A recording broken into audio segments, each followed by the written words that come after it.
तर आज सकाळी मी 6ला उठलेलो. खरं कंटाळा इतका आला होता की आणि परत एकदा झोपलो 6:15 वाजतोपर्यंत. त्यानंतर आज सकाळचं बॉडी वेट 52.7 होतं, जरा काही चांगलं आहे. म्हणजे परत एकदा झोपून उठल्यानंतर मेडिटेशन आणि बुक रिडिंग वगैरे ते सगळं आवरलं. त्यानंतर लगेच ओट्स खायला बसलो आणि हां, ओट्समध्ये मी गाजर घालतोय. ज्यादा तर जणांना वाटत नाही की मी त्यामध्ये गाजर वगैरे ते नसतात. लेग्सचा वर्कआउट होता आज आणि खरंच आज लई बोर वाटालं होतं. आज होता रिस्टार्ट डे 1 to 2.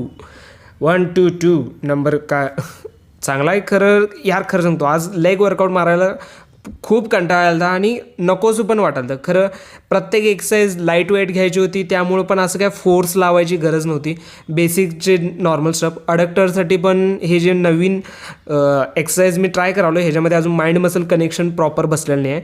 आणि काफ्सचं म्हणलं तर तुम्ही किती पण वेट घेतला तरी चालते, फक्त तुम्हाला काफ्सला जास्त स्ट्रेच करायचं आहे जेणेकरून स्टिम्युलस चांगला हिट होईल. पोझिंग करायला आत काय चेंजिंग रूममध्ये जात बसलो आणि बाहेरच मोबाईल लावलो आणि पोझिंगचं यार लेग्सचे पोझेस काय करू माझं मला सुचत नाही.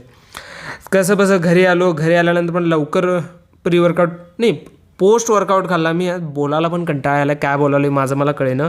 संध्याकाळच्या मीलसाठी तेच होतं आणि 8,000 फक्त स्टेप चालून झाल्यात सकाळपासून. आय होप रात्री झोपायच्या आधी 12,000पर्यंत कंप्लीट करेन. Tomorrow restart again.